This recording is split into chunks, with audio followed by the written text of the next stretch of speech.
Hi! Welcome to Something to Talk About. My name is Taco, and I am here to kick off the holiday season, which it's already been kicked off for a while, but specifically for my channel, even though it's like pretty much going to be like the day before Christmas when I put this video out, I'm going to keep going with the holidays all the way until New Year's because I'm going to do White Cloaks, have a White Cloak Christmas, have a White Christmas. Is that a thing?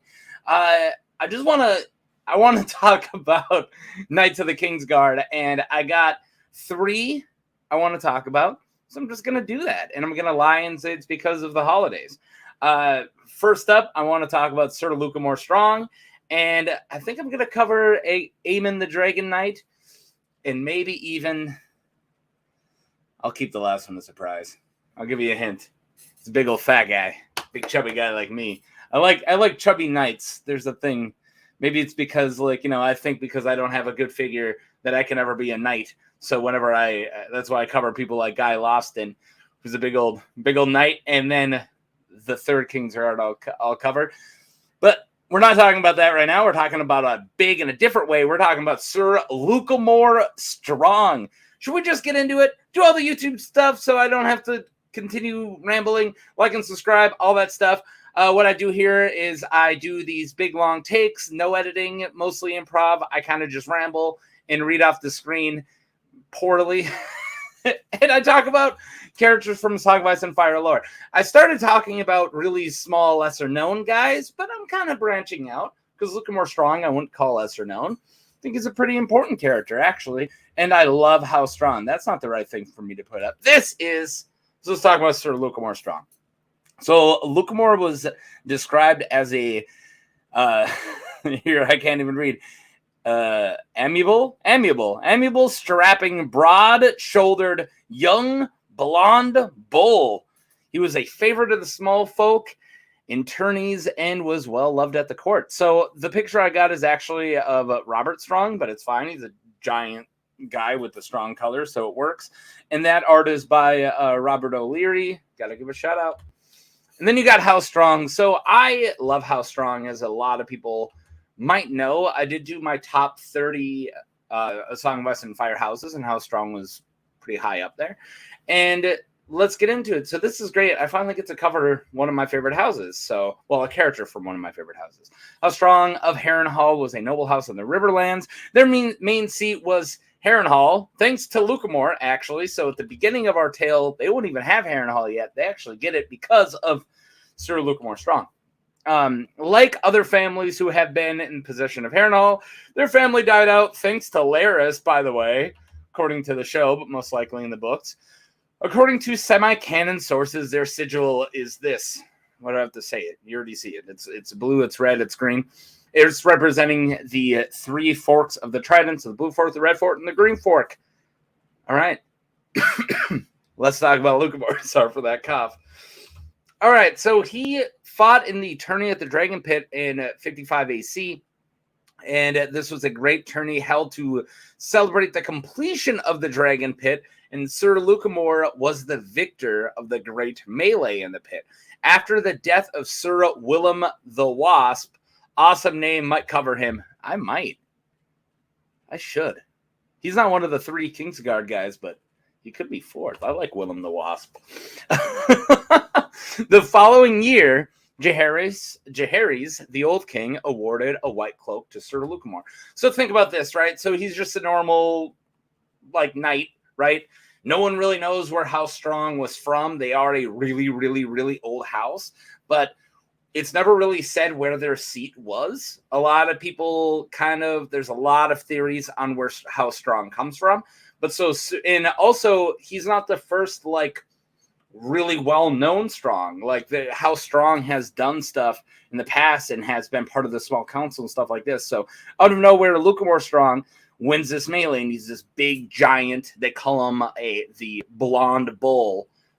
We're going to get to the terminology of bull here in a second. So Old King Jaehaerys, when he's not quite old, middle-aged Jaehaerys, names him to the Kingsguard.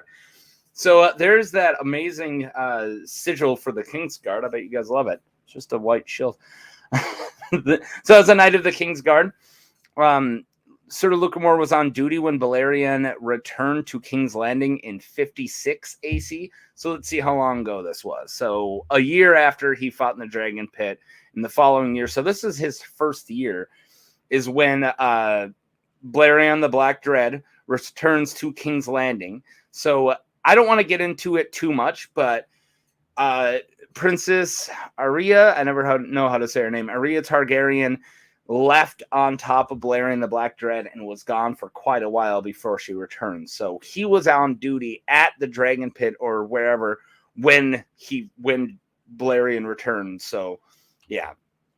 So long story about that. I don't want to get too much into Arya Targaryen and Balerion the Black Dread and their, I don't know, adventure, if you want to call it that. Lucamore shoved it through the onlookers and carried the girl to Grand Maester Benifer.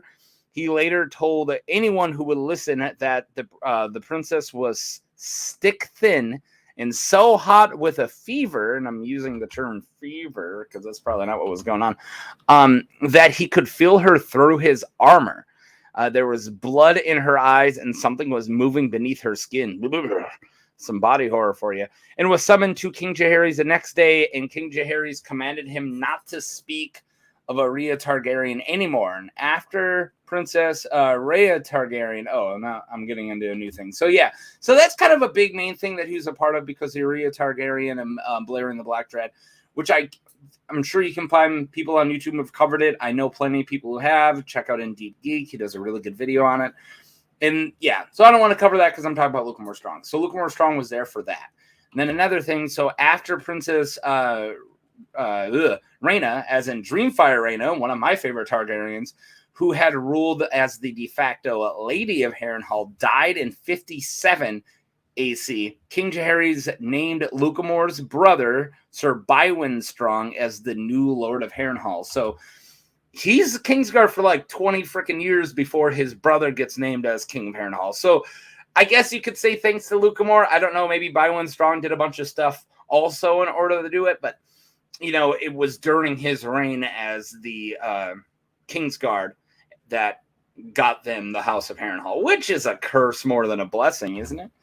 All right, so let's talk about the Soiled Knight. It was discovered by Sir Rhyme Wedwine? So Wine Wedwine of the Kingsguard. I believe we got to meet him actually in the House of Dragon show. House of the Dragon. Awesome. Near the end of 73 AC. Let's check. I'm pretty sure that's the same year his brother gets Harrenhal, so he screws it up like right after. Lucamore had broken his Kingsguard vows. He had wed in secret, not once, but thrice. 3 times, with each woman being ignorant of the other two. On these 3 wives, he has fathered a total of 16 children. Damn, that's a lot of children. I just got the 1 kid, and I mean, we might have more, but 16. Holy shamola. All right, Sir Rhyme, nice name there, Rhyme, brought the revelation to Lord Commander of the Kingsguard, Sir Giles Morgan. Rhyme the Snitch. That's what I said. That's what we should call him from now on. Rhyme the Snitch. Rhyme the Snitch. There you go. Not a switch. Who in turn had Lucamore seized and brought to the Iron Throne, along with his 3 wives and all of his children. Talk about a reunion. This scandal shocked both court and city, although it was eventually a cause of great laughter and merriment among the small folk. So yeah, it's a big deal, and it was a lot of disgrace to everybody involved. But of course, the small folks like, you hear about Lucamore Strong? You had a bunch of kids. It's kind of funny, except for everybody who's actually involved. So for the sake of my children is what I named this one. Oh, by the way, check out the awesome art by Mark Simonetti. Nice name. I'm kidding. I'm not kidding. It's a great name. I love cool Italian names like that. All right, so Sir Giles requested that Sir Lucamore be put to death in front of the king. Lucamore fell to his knees and confessed his guilt and begged for mercy. According to Septon Barth, who is the best hand of the king ever, that's my note there, the king might have granted it, but Lucamore not been foolish enough to add in these words. So when he was defending himself, he said, "For the sake of my wives and children," to end his plea. And this was tantamount to throwing his crimes into the king's face. Jaehaerys declared that he would have no oathbreakers serving him, and Queen Alysanne added that Lucamore had not only broken his vows to the Kingsguard, but also his marriage vows. So she declared, and then everybody else, that none of the 3 marriages could be declared lawful, and thus all of the children were considered bastards. Alysanne also declared that his wives were not entirely innocent. While each of them had been unaware of the other 2, unaware of each other, they all had to have known that Lucamore was a knight of a Kingsguard, and thus not allowed to wed. She declared some mercy would be granted for them, but none for him. So there's mercy for the wives, and of course for the children, because they're all innocent in it. So it could have gone a little smoother, but he had to go, "For the sake of my wives and children." And then the king was like, "You said what to me?" All right.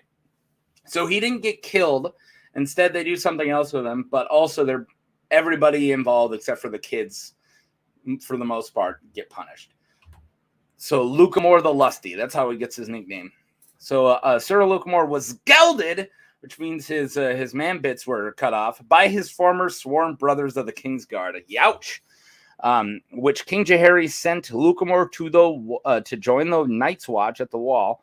2 of his elder sons chose to accompany. So yeah, never mind. I guess they weren't punished. They just chose to accompany their dad. So yeah.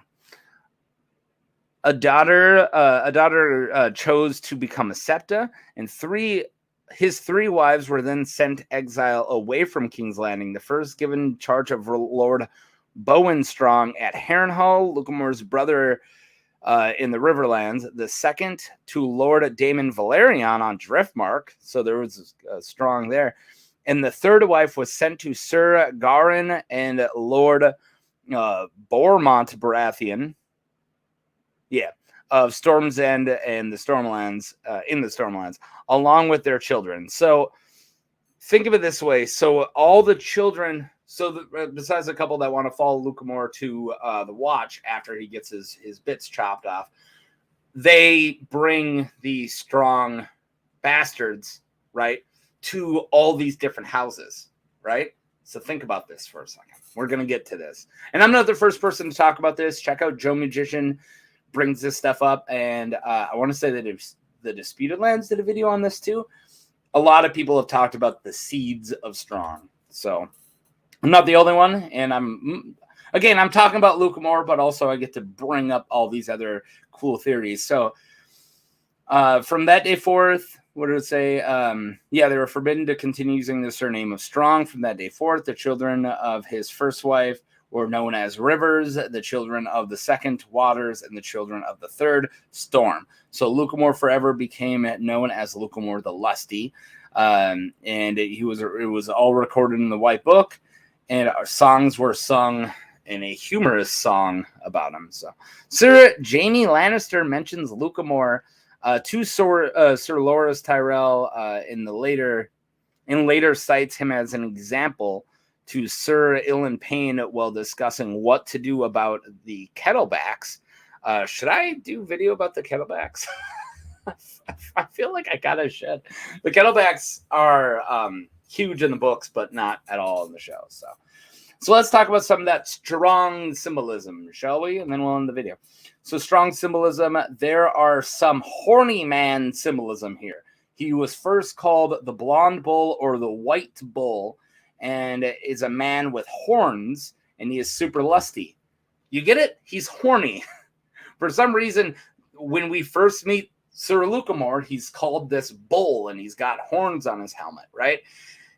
Strongs have no real symbolism with bull, but they decide to call this one specifically a blonde bull or a white bull, which brings in him being a lusty person. So there's a lot of antlered men and horned men symbolism throughout all the Song of Ice and Fire when it comes to very fertile people, right? So going all the way back to Garth the Green Hand, he was called he was said that he had antlers, and everyone he touched, he pretty much impregnated, right? So it goes back to these old druidic and and old Celtic customs, or not customs, but like gods of fertility, these horned men.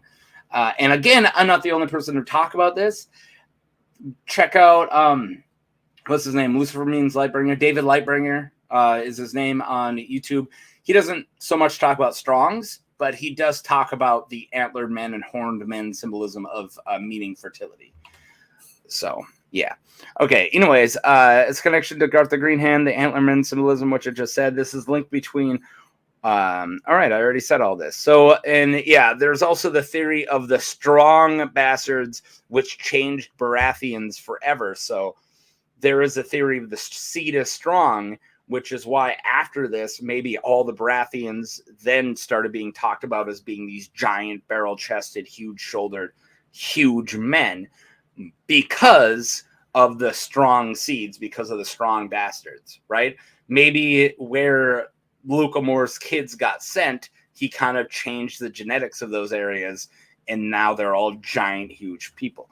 So their origins are unknown, possibly going back to the first men in the Ancient River Kings. There is a theory on Lost Arks. I believe that is either Joe Magician or the Disputed Lands. But yeah, if you want to learn more about the Strongs, check that out. There's a theory of them being lost Starks. So when the Starks were headed north, when they were part of the first men, a couple of them stayed in the Riverlands, and that actually became House Strong. But anyways, there you go. That's my Lucamore the Lusty video. Isn't it great? guy had a bunch of kids and got his dingles cut off. That's horrible. But that's what you get. That's what you get for doing stuff like that when you make an oath not to. I have no sympathy for Lucamore Strong. I wouldn't be able to take the Kingsguard oath, right? But I wouldn't have done it then. Like if they're like, hey, you just won that melee, you want to be a Kingsguard? I'd be like, nah, I'm kind of in the mood to have 3 wives and 16 kids. Leave me alone. I don't want 3 wives and 16 kids. I'm just saying he should have known better. And I don't have a lot of sympathy for him, honestly. And he went to go join the Night's Watch. They need really awesome people like that up there, right? And he brought his kids. It's not that horrible. But yeah, there you go. This is my first White Cloaks video, and I got to talk about House Strong. House Strong is one of my favorite houses of Song of Ice and Fire lore. So yeah, let's just end it here. Go and protect your king and wear white and all that stuff. And I gotta come up with an actual way to end these videos. Like and subscribe if you haven't done it yet. Bye.